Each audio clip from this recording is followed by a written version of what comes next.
Nabalaho pa.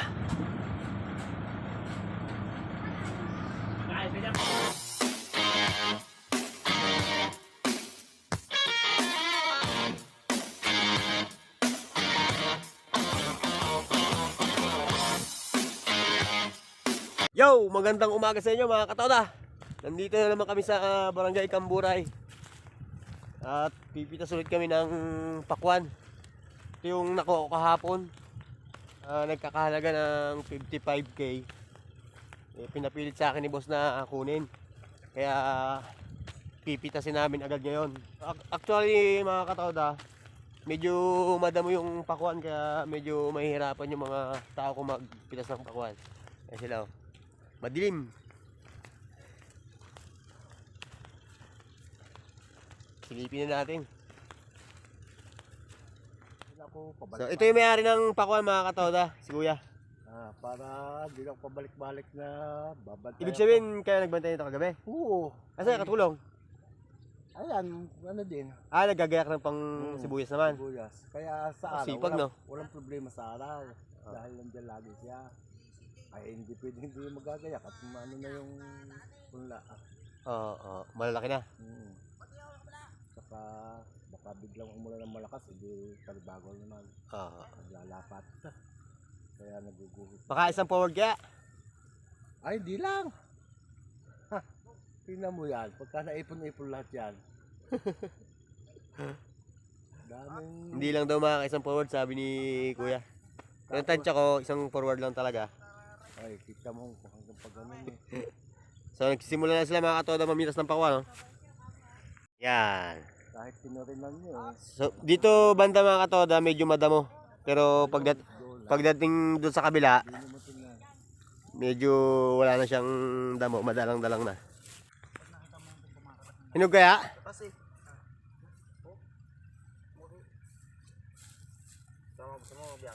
Sige, biyak mo. Dadala, maputla. Mumutla yan. Ay, nako. Malambot ang lupa eh. Ay, hinog na mga katoda.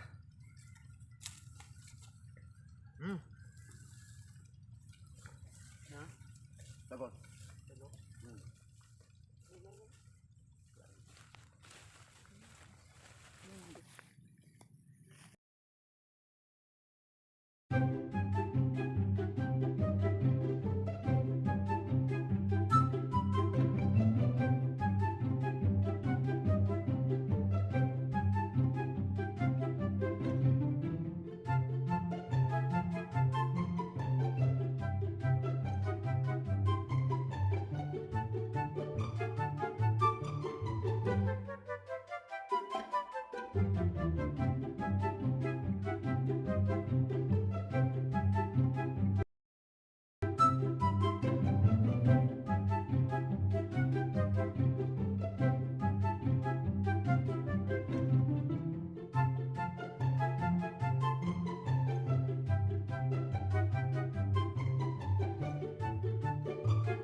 Tapos ng isang pitak mga katoda, ilipat naman sila dun sa kabila.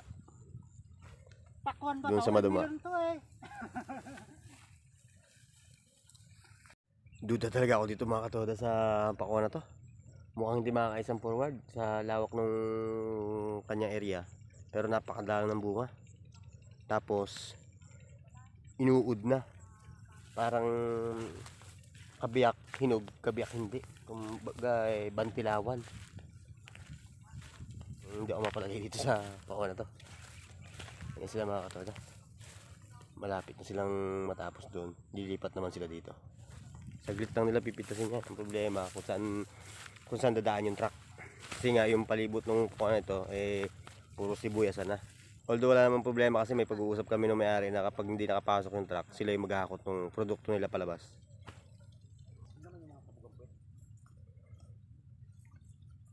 Liliit oh. Yari tayo nito.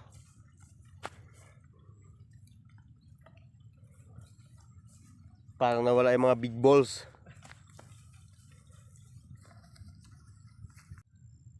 Sobrang ang init na mga katoda. Alas 9 na ng umaga. Hindi katulad kahapon, medyo makulimlim.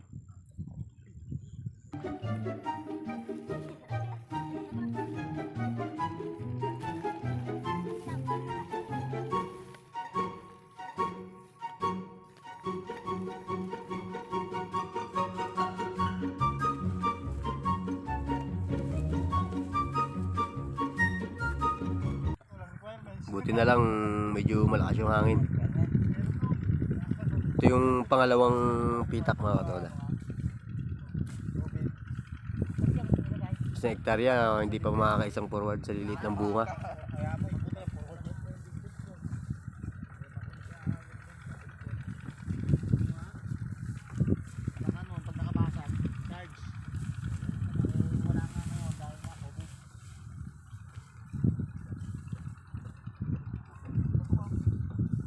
Ha? Malambot yung ilalim?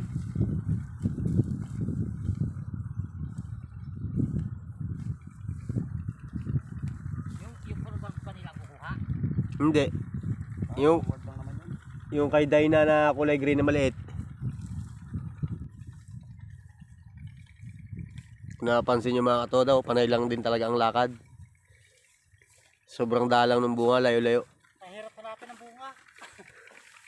So, mga katoda, sobrang bigat ng pakwan kahit maliit. Paano puno ng uod? Nakakapit lahat ng uod eh. Swerte yung may-ari nito at nabili pa yung pakwan niya.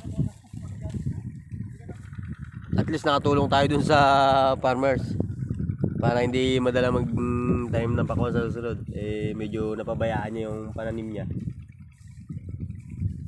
Yan na, matatapos na naman isang pitak. May ilang talumpok na kaya yan? May 30 na kaya?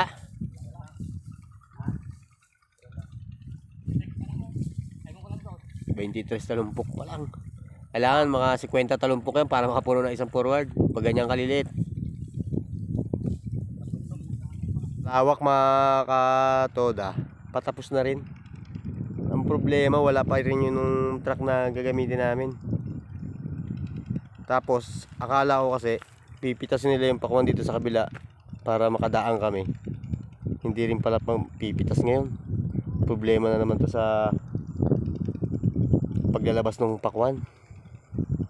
Kaya hindi ganoon talaga kadali kapag hindi mo na isettle ng maayos yung pagkakarga. Ngayon na, nandun na sila sa dulo. Tapos na sila. So yan na mga katoda, tapos na kami mamitas. Kumukuha ng saluyot. So, habang hinihintay natin yung truck, eh pahinga muna tayo dun sa may tricycle. Kasi sabi papunta na daw. Eh hanggang ngayon wala na, wala pa. Sana makapuno. Makali pag ganitong sitwasyon ng pakwan mga katoda. Kinuha pa rin kasi yung pambahid sa pakwan dun sa may Metrobank.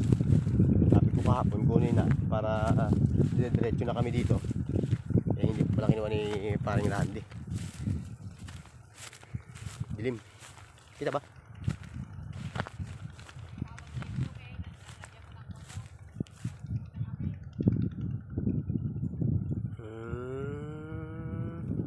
Nilawak ng bukirin dito sa Barangay Kamburay.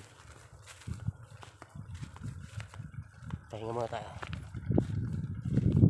Init. Sa wakas mga katoda, dumating din yung truck. Ayun siya. Nakapagkarga na kami, alas 10, mag-alas 11 na. Bago kami nakapagkarga, kanina pa kami tapos mamitas. Nakiusap lang kami dito sa may-ari ng pakwan na kung pwedeng makidaan. Eh buti na lang kakilala ni Parante. Nabunutan ako ng tinik. Kumbaga hindi na maghahakot, hindi na mahirapan yung mga tao. Ayan yung truck mga katoda. Ito ba? Labo pala. Yan mga katoda, magkakarga na kami. Sasapinan lang muna ng damo yung truck para hindi masyado malamog yung pakwan. Tulad din ng dati. Yan, nakapasok yung truck. Medyo mabilis-bilis to. Pasa-pasa na lang eh. So yan mga katoda, nagkakarga na kami.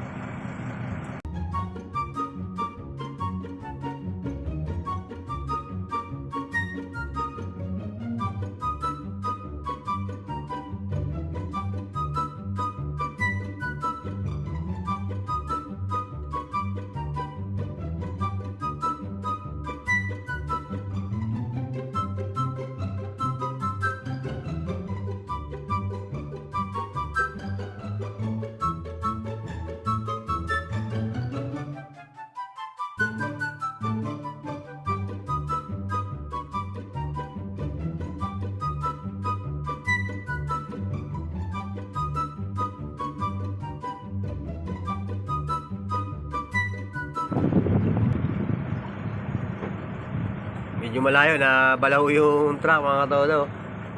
Medyo malayo yung pasahan nila. Kaya yan, pre.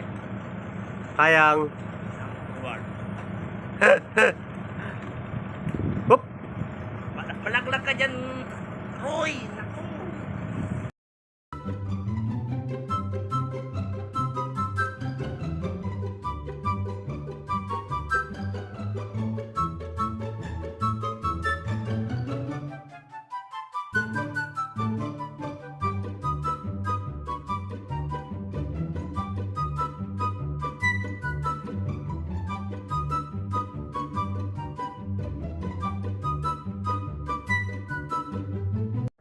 Nabalaho pa!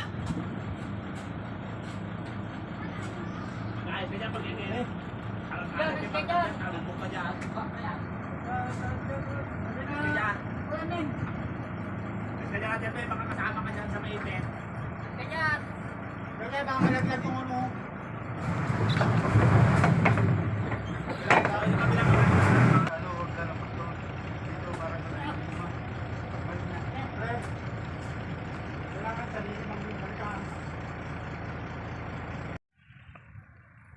Ang init!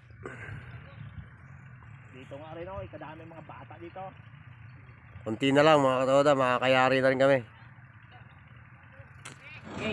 Patapos na kami mga katoda, hindi na puno yung truck.